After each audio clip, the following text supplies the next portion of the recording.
கீழ்ப்பாக்கம் அரசு மருத்துவக் கல்லூரி மருத்துவமனையில் தீபாவளி சிறப்பு தீக்காய சிகிச்சை பிரிவு ஆய்வு மற்றும் தீபாவளி தீக்காய விபத்து முன்னெச்சரிக்கை நடவடிக்கைகள் குறித்து ஆய்வு மேற்கொள்ளப்பட்டது. தீபாவளி பண்டிகை நெருங்கி வருவதையொட்டி பாதுகாப்புடன் பட்டாசு வெடிப்பதும் தீ விபத்து இல்லாத தீபாவளி என்கின்ற வகையில் தமிழ்நாடு அரசு பல்வேறு நடவடிக்கைகளை எடுத்து வருகிறது. மாண்புமிகு தமிழ்நாட்டின் முதலமைச்சர் அவருடைய வழிகாட்டுதலின்படி காவல்துறை, தீயணைப்புத்துறை மற்றும் மாசு கட்டுப்பாட்டு வாரியம் பட்டாசு வெடிப்பதற்குரிய நேரம், பாதுகாப்பாக பட்டாசு வெடிப்பது எப்படி என்பது போன்ற பல்வேறு விழிப்புணர்வுகளை தொடர்ச்சியாக ஏற்படுத்தி வருகிறது. அந்த வகையில் விபத்துகள் நேராத வகையில் இந்த தீபாவளி சிறப்பாக நடைபெற வேண்டும் என்று அனைவரும் கருதுகிறோம். அதையும் மீறி எங்கேயாவது தீ விபத்துகள் ஏற்பட்டால் அவர்களை பாதுகாப்பதற்குரிய முன்னெச்சரிக்கை நடவடிக்கைகளையும் அரசு எடுத்து வருகிறது. அதேபோல் மருத்துவக் கல்லூரி மருத்துவமனைகள், மாவட்ட தலைமை மருத்துவமனைகள், வட்டார மருத்துவமனைகள் ஆகிய இடங்களில் தீ விபத்திற்கான சிறப்பு வார்டுகள் உருவாக்கப்பட்டிருக்கிறது. தீ விபத்துகள் நேர்ந்தால் அதற்கு தேவையான மருந்து போன்ற உபகரணங்கள் போதுமான அளவில் இருப்பு என்பது உறுதி செய்யப்பட்டிருக்கிறது. அந்த வகையில் சென்னையில் இன்று கீழ்ப்பாக்கம் அரசு மருத்துவக் கல்லூரி மருத்துவமனையில் தீபாவளி தீக்காய சிறப்பு பிரிவில் 20 படுக்கைகள் வசதிகளுடன் கூடிய சிறப்பு வார்டுகள் உருவாக்கப்பட்டு தற்பொழுது திறந்து வைக்கப்பட்டிருக்கிறது.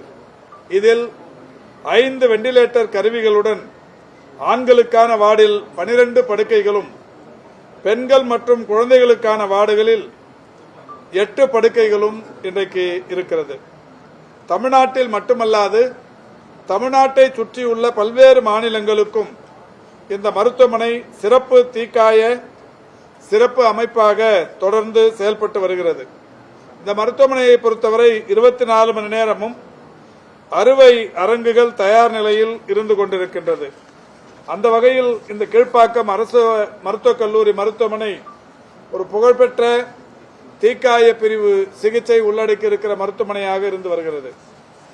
இந்த நிலையில்தான் தீபாவளி பட்டாசு வெடிக்கப்படும் போது எந்த மாதிரியான நடவடிக்கைகளை எடுக்க வேண்டும் என்கின்ற வகையிலும், பட்டாசு வெடிக்கும் போது செய்ய வேண்டியவைகள் என்னென்ன என்பது குறித்தான ஒரு துண்டு பிரசுரங்களும் இப்பொழுது வெளியிடப்பட்டு அதை நானும் நம்முடைய டிஎம்இ அதேபோல் இந்த கல்லூரியின் முதல்வர் உள்ளிட்ட மருத்துவர் பெருமக்களும் அதை இன்றைக்கு மக்களுக்கு அர்ப்பணித்திருக்கிறார்கள்.